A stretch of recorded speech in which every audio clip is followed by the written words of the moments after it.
This channel does not promote any violent, harmful, or illegal activities. All content provided by this channel is meant for an educational purpose only.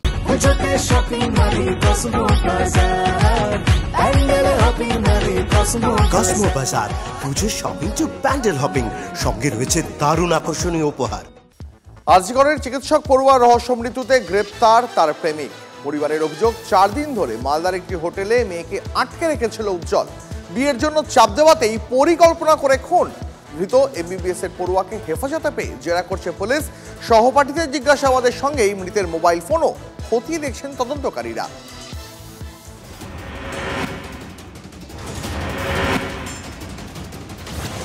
আরজিকরের ডাক্তারি পড়ুয়া অনিন্দিতা সোরেনের অস্বাভাবিক মৃত্যু। প্রথম থেকেই প্রেমিক উজ্জ্বলের দিকে সন্দেহ ছিল পরিবারের। বিয়ের জন্য চাপ দেওয়াতেই ড্রাগের ওভারডোজ দিয়ে খুনের অভিযোগ তোলে পরিবার।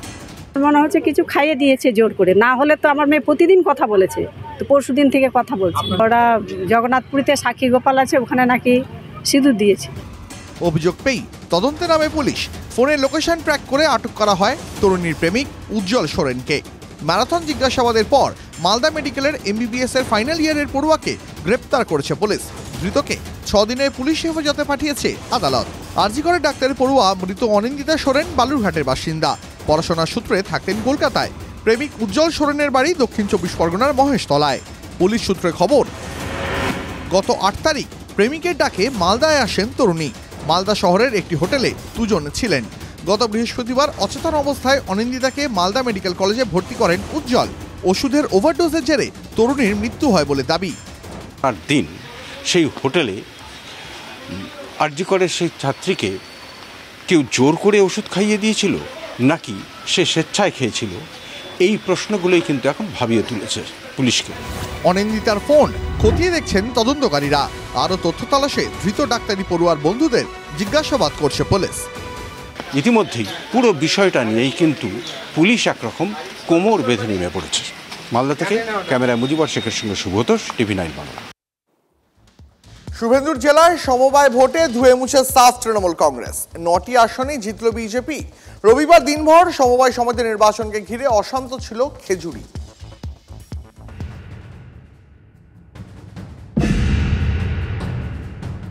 হোক না সাধারণ একটা সমবায় নির্বাচন, তাতে কি? ভোট হবে আর বোম পড়বে না, এ বাংলায় তা আবার হয় নাকি?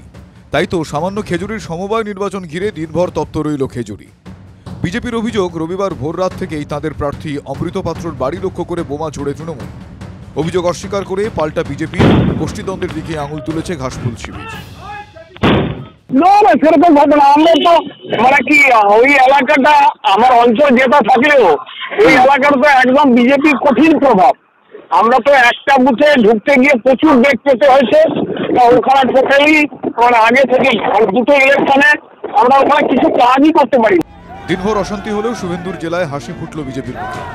খেজুরিতে বিজেপির কাছে তৃণমূল হারল। শাসক দলের থেকে গোড়াহার সমবায় সমিতির 9টি আসনে ছিনিয়ে আনল পদ্ম শিবির। গত রাতে তৃণমূলের হারমাত গুন্ডা বাহিনীরা পুলিশের মদতে বম বন্দুক চালিয়েও মানুষের রায়কে রুখতে পারল না। আবারও ভারতীয় জনতা পার্টি সমর্থিত রাষ্ট্রবাদী প্রার্থীদের 9টি প্রার্থীকে বিপুল ভোটে জয়লাভ করেছে।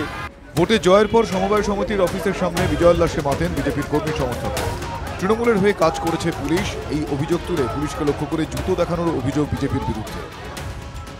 শুধু তাই নয়, পুলিশকে গেরুয়া গেঞ্জি পরানোর চেষ্টাও করে পদ্ম শিবির, এমন অভিযোগও তৃণমূল তুলেছে। সামান্য সমবায় নির্বাচনে যদি এই বোমাবাজি দেখে বাংলা, তবে বিধানসভা ভোটে কি হবে? প্রমাদ গুনছেন রাজনৈতিক বিশ্লেষকরা। খেজুরি থেকে কনিষ্ক মাইতির রিপোর্ট, TV9 বাংলা। এবার শওকত মোল্লাকে বেনজির আক্রমণ তহা সিদ্দিকীর। 3 পীরজাদা ছাড়া বাকিদের কিছু বললে শওকতকে জ্যান্ত কবর দেওয়া হবে। কোটি কোটি ভক্তই শওকতকে জ্যান্ত কবর দেবে, হুঙ্কার ফুরফুরা শরীফের পীরজাদা তহা সিদ্দিকীর।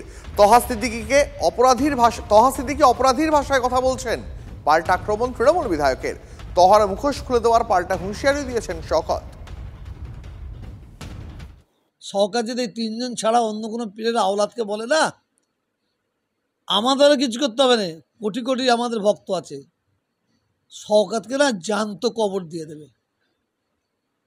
ওই এলাকার মানুষই জ্যান্ত কবর দিয়ে দেবে। কথা বুঝতে পারছেন না? কিন্তু শওকত যে কথাটা বলেছে, শওকত কেন, যে ভাষা ইউজ করেছে ওই ভাষা যদি অন্য কেউ ইউজ করে পীরের আওলাদের ওপরে, তাকে জ্যান্ত কবর দিয়ে দেবে। কিন্তু শওকতকে বলালো কে? এটাও একটা ক্রাইম, এটা ক্রিমিনালের ভাষা, সমাজ বিরোধী খুনিদের ভাষা এটা। আর আমার লড়াই তো ভণ্ডর বিরুদ্ধে, আব্বাসের বিরুদ্ধে, আমার লড়াই আরেক ফজা নওশাদের বিরুদ্ধে, আমাদের দুজনের বিরুদ্ধে লড়াই। অনেক অনেক পীরজাদারা আছেন, ওই আমরা তো তাদের বিরুদ্ধে বলি না। তবে ক্রিমিনালের মতো যে ভাষা বলছেন বন্ধ করুন, আমরাও বলতে পারি। হয় বন্ধ করবেন, না হলে এর পরে খাতা খুলে দেবো। আপনার খাতা আমার পকেটে আছে, আপনি কি করেছেন না করেছেন, কোথায় কি সুবিধা নিয়েছেন, সব বলে দেবো। একদম মুখ খোলাবেন না।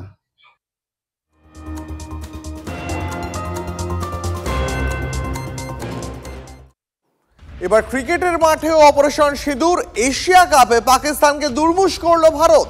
7 উইকেটে পাকিস্তানকে হারালো টিম ইন্ডিয়া। সেমিফাইনালে পৌঁছে গেল সূর্যকুমার যাদবরা। বরুণ কুলদীপদের দুরন্ত বোলিংয়ের সামনে আজ মাত্র 127 রানে আটকে যায় পাকিস্তানের ইনিংস। সূর্যকুমারদের দাপুটে ব্যাটিংয়ে 4 ওভার বাকি থাকতেই ম্যাচ পকেটে পুরে নেয় ভারত। ম্যাচ শেষে পাকিস্তান দলের সঙ্গে হাত মেলালো না টিম ইন্ডিয়া। টসের পরও পাক অধিনায়কের সঙ্গে হাত মেলাননি ভারতের অধিনায়ক সূর্যকুমার যাদব। ম্যাচ শেষে পুরস্কার নিতে এসে দাপুটে ব্যাটিং অধিনায়ক সূর্যকুমার যাদব সঞ্চালকের সমস্ত প্রশ্নের উত্তর দেন, নিজেই মাইক চেয়ে নেন।